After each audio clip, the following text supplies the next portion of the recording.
വളരെ എളുപ്പത്തിൽ ഒരു ചിക്കൻ കറി എങ്ങനെ തയ്യാറാക്കാം എന്നാണ് നമ്മൾ കാണാൻ പോകുന്നത്. എളുപ്പത്തിൽ തയ്യാറാക്കാൻ പറ്റുന്ന ഈ ചിക്കൻ കറി തയ്യാറാക്കാൻ വേണ്ടുന്ന ഇൻഗ്രീഡിയൻസ് ആണ് ഇത് 2 വലിയ സവാള അരിഞ്ഞതാണ്. ഇതൊരു തക്കാളി, സാമാന്യം വലിയൊരു തക്കാളി നീളത്തിൽ അരിഞ്ഞത്. ഇത് 1/2 കിലോ ചിക്കൻ കഴുകി വൃത്തിയാക്കി വെച്ചത്. ചിക്കനും മീനും ഒക്കെ എപ്പോഴും കഴുകുന്നുണ്ടെങ്കിൽ ആദ്യം ഒന്ന് കഴുകിയിട്ട് കുറച്ച് ഒരു വെള്ളത്തിലിട്ടിട്ട് അതിനകത്തൊരു കുറച്ച് വിനാഗിരിയും ഒരു ഇച്ചിരി ഉപ്പും കൂടി ഇട്ട് ഒരു 5 മിനിറ്റ് അതിനകത്ത് സോക്ക് ചെയ്ത് വെച്ചിരുന്നു കഴിഞ്ഞാൽ അതിൻ്റെ ആ ഒരു ഉളുമ്പ് മണമൊക്കെ പോയി കിട്ടും. അതുകൊണ്ട് അങ്ങനെ കഴുകി അത് കഴിഞ്ഞിട്ട് ഒരു 2-3 വെള്ളത്തിൽ കഴുകി വൃത്തിയായിട്ട് വാരിയതായത് 1/2 കിലോ ചിക്കൻ. ഇനി നമുക്ക് ആദ്യം ചെയ്യേണ്ടത് ഈ സവാള അരിഞ്ഞതും ഈ തക്കാളി അരിഞ്ഞതും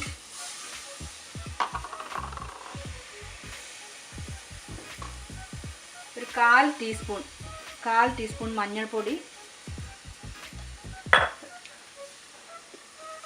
ഒരു 1/4 കപ്പ് വെള്ളം, കുറച്ച് ഉപ്പ് തീരെ കുറച്ച് മതി. ഇത്രയും ചേർത്ത് നന്നായിട്ടൊന്ന് ഇളക്കി ഇതൊന്ന് വേവിക്കാൻ വെക്കണം. 2 വിസിൽ വരുന്നത് വരെ ഇതൊന്ന് വേവിക്കണം. മീഡിയം ഫ്ലെയിമിൽ വേണം വെക്കാൻ. ഇനി അത് കുക്കറിലിരുന്ന് ഈ ഉള്ളിയും സവാളയും വേകുന്ന സമയം കൊണ്ട് നമുക്ക് ഇതിനാവശ്യമായിട്ടുള്ള ഇൻഗ്രീഡിയൻസ് എല്ലാം ഒന്ന് വഴറ്റിയെടുക്കണം. ഈ ചിക്കൻ കറിക്ക് വളരെ കുറച്ച് എണ്ണ മാത്രം ഉപയോഗിച്ചാൽ മതി.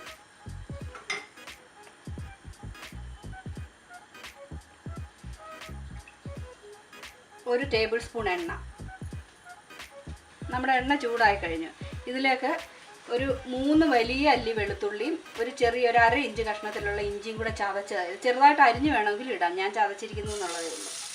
ഇതിട്ടിട്ട് നന്നായിട്ടൊന്ന് വഴറ്റിയെടുക്കണം.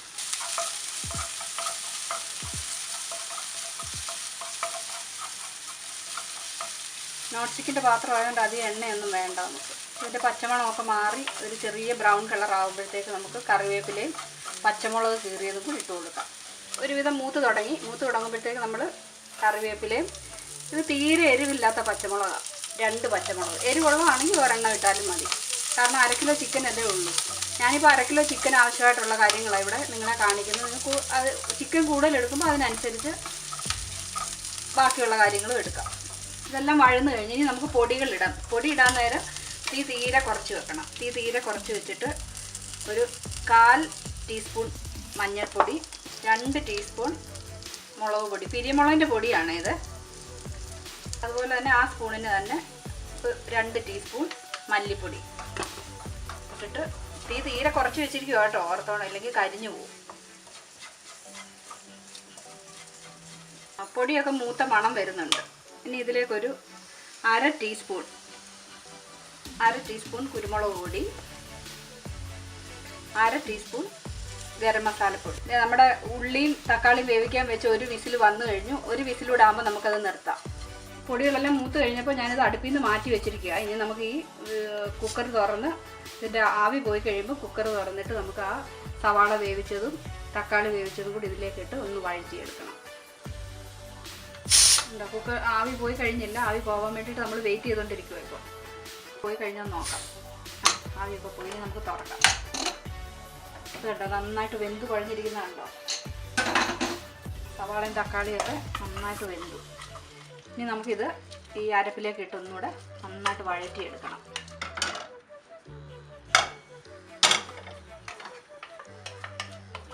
അരപ്പിലേക്ക് നമുക്ക് ഈ വെന്ത സവാളയും തക്കാളി ചേർത്ത് കൊടുത്ത് നന്നായി വഴറ്റി ഇതെല്ലാം ഇതിനകത്ത് നന്നായിട്ട് അലിഞ്ഞ് ചേരണം.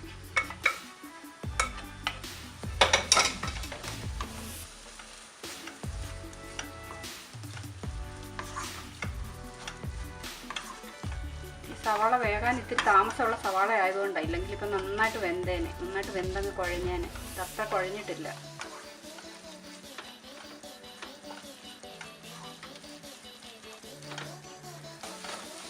നമുക്കിതൊന്ന് അടച്ച് വെച്ച് ഒരു 5 മിനിറ്റ് ഒന്ന് അടച്ച് വെക്കാം. അടച്ച് വെച്ച് കഴിയുമ്പോൾ പെട്ടെന്ന് ഇതൊന്ന് വെന്തോളും.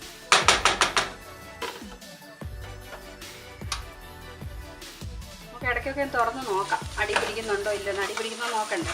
അടി പിടിക്കുവാണെങ്കിൽ നമുക്ക് ഇതിനകത്തോട്ട് ഇച്ചിരി ചൂടുവെള്ളം ഒഴിച്ച് കൊടുക്കാമേ. ഇല്ല, ഇത് അടിയിലൊന്നും പിടിച്ചിട്ടില്ല. കുറച്ചുകൂടെ ഒന്ന് വെന്ത് ചേരാനുണ്ട്. അത് നമുക്ക് ഒന്നുകൂടെ അടച്ച് വെക്കാം. ഞാനൊരു ശകലം ചൂടുവെള്ളം കൂടെ ഒഴിച്ചു കൊടുക്കും. ഇത്തിരി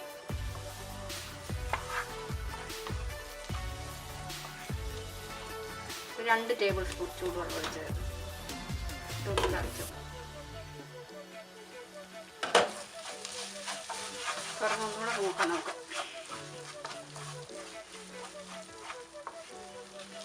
കുറച്ചുകൂടെ ആവാനുണ്ട്. ഇടയ്ക്ക് ഇളക്കി കൊടുക്കാം. ഇളക്കി നന്നായിട്ട്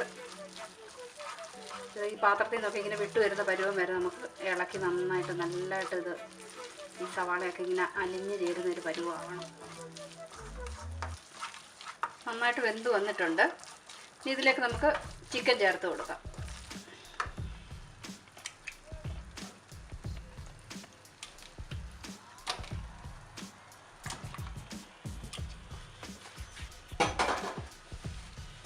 ചിക്കൻ ചേർത്ത് നന്നായിട്ട് ഇളക്കി അരപ്പെല്ലാം ഇതിൽ ഒന്ന് പിടിക്കണം.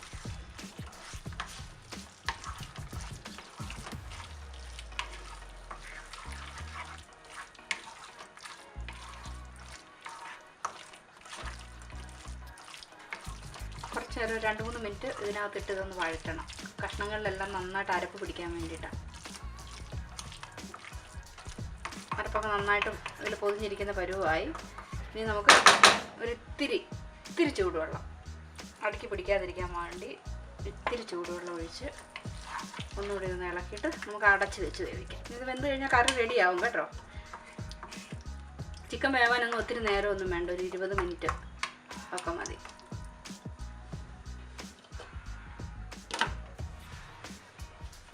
ഇപ്പോൾ ചിക്കൻ ചേർത്ത് കഴിഞ്ഞിട്ട് നമ്മൾ തീ കൂട്ടിയാണ് വെച്ചിരിക്കുന്നത്. തീ ഒന്ന് തിളച്ച് കഴിയുമ്പോൾ നമുക്ക് ആ കറിയൊക്കെ തിളച്ച് തുടങ്ങുന്നുണ്ടെങ്കിൽ നമുക്ക് തീ മീഡിയം ഫ്ലെയിമിലാക്കി വെക്കാം. എന്നിട്ട് വേവിക്കാം. ഇടയ്ക്കിടയ്ക്ക് ഇളക്കി കൊടുക്കണം കേട്ടോ. വേണ്ടോ നല്ലതായിട്ട് തിളയ്ക്കാനൊക്കെ തുടങ്ങിയിട്ടുണ്ട്. ഇളക്കിയിട്ട് നമുക്കിതിൻ്റെ ഉപ്പൊന്ന് നോക്കാം.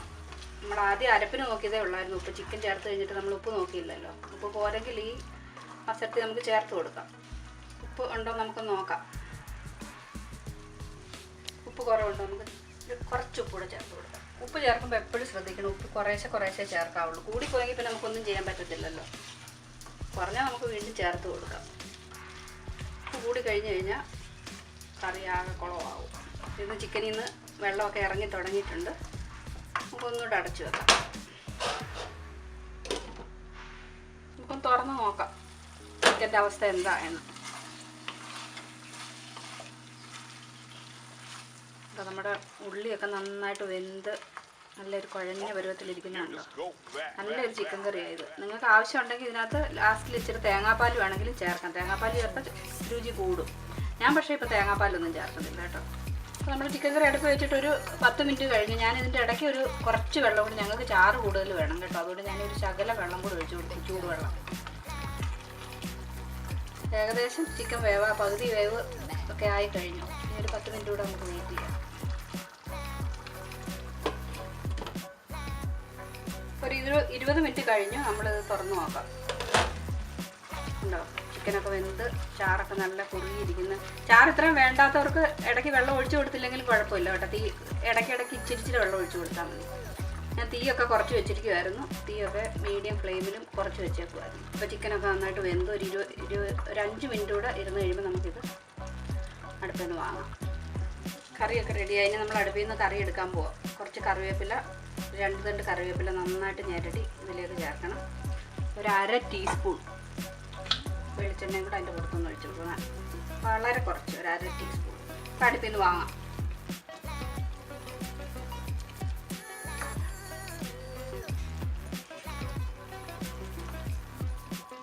ഇതിൽ ആവശ്യമുള്ളവർക്ക് തേങ്ങാപ്പാൽ ഒഴിച്ചു കൊടുക്കാം കേട്ടോ. ഞാൻ തേങ്ങാപ്പാലൊന്നും ഒഴിക്കുന്നില്ല. എനിക്ക് തേങ്ങാപ്പാലൊന്നും വേണ്ട. നമ്മൾ അടുപ്പിൽ നിന്ന് വാങ്ങാം.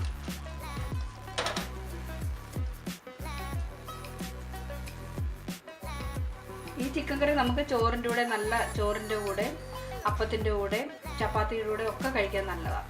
നല്ല കറിയാണ്. പെട്ടെന്ന് ഉണ്ടാക്കുകയും ചെയ്യും. എല്ലാവരും ഉണ്ടാക്കി നോക്കണം കേട്ടോ.